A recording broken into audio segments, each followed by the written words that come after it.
4 కోట్ల మంది తెలంగాణ ప్రజల సాక్షిగా చెప్పేది ఈ 70 లక్షల మంది రైతులను ఖచ్చితంగా ఈ ముఖ్యమంత్రి వెన్నుపోటు పొడిచిండు.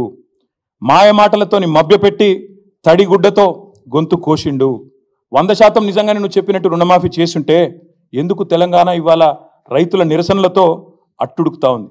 ఇక రైతుల నిరసనలు పెరిగంగానే ముఖ్యమంత్రి గారికి ఒక టాక్టిక్ అలవాటైంది బాగా, అటెన్షన్ డైవర్షన్ టాక్టిక్. ఏదో ఒకటి చిల్లర భాష మాట్లాడాలి, బజారు భాష మాట్లాడాలి, మాట్లాడి దానివైపు దృష్టి మలచాలి.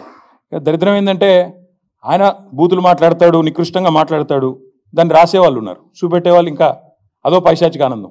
కేసీఆర్ని తిట్టంగానే చూపెట్టి సంబరపడే కొన్ని మీడియా సంస్థలు, కొన్ని అందరిని అంటలేను, ఇక అదో రోగం ఉంది ఇక్కడ ఈ రాష్ట్రంలో. ఎందుకంటే వాళ్ళకి తెలంగాణ ఇష్టం లేదు, తెలంగాణ అస్తిత్వం ఇష్టం లేదు. కాబట్టి సహజంగా కేసీఆర్ని తిడితే సంకలు గుద్దుకుంటూ అరే బాగా తిట్టిండు అని సంబరపడే కొంతమంది సన్నాసులు ఎవరైతే ఉన్నారో వాళ్ళకి నేను చెప్తా ఉన్నా, మేము అటెన్షన్ డైవర్ట్ కాం, మేము బరాబర్ రైతులతోనే ఉంటాం. ఆయన ఎన్ని చిల్లర మాటలు మాట్లాడినా, ఎంత బజారు భాష మాట్లాడినా, తన వికృత స్వరూపాన్ని ఎంత బయట పెట్టుకున్నా మేము మాత్రం రైతుల కోసమే రణం చేస్తాం, రైతులతోనే ఉంటాం.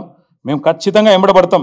ఇవాళ ఒకటి కాదు మోసం, చూడండి ఒకసారి. రైతు భరోసా పెంచుతా అన్నాడు, ఎగ్గొట్టిండు. రుణమాఫీ అన్నాడు, మోసం చేసిండు.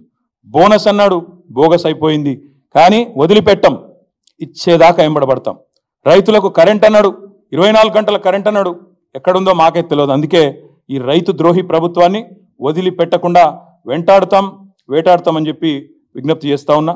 అందుకే రేపటి నుంచి మా పోరాటం రేపు మొదటి అడిగే. డెడ్ లైన్లు మారుస్తూ ఉన్నారు, హెడ్ లైన్లను మేనేజ్ చేస్తూ ఉన్నారు, మాకు అర్థమవుతా ఉంది, రైతులకు కూడా అర్థమవుతా ఉంది. హెడ్ లైన్ మేనేజ్మెంటు, ఆస్ట్రేలియా పర్యటనలు మేము కూడా చూస్తున్నాం, రైతులు కూడా చూస్తూ ఉన్నారు. కాబట్టే నేను చెప్పేది, ఖచ్చితంగా ఈ ప్రభుత్వం ఏదైతే తేదీ చెప్పిందో 15 ఆగస్టు అని, మాఫీ చేయనందుకు మాఫీ మాంగో, కిసానో సే మాఫీ మాంగో పెళ్ళే. చేయలేదు, చేతగానోళ్ళం, సన్నాసం అని ఒప్పుకోకపోతే, మీరు ఇచ్చిన మాట కనుక నిలబెట్టుకోకపోతే వదిలిపెట్టం, వేటాడతాం.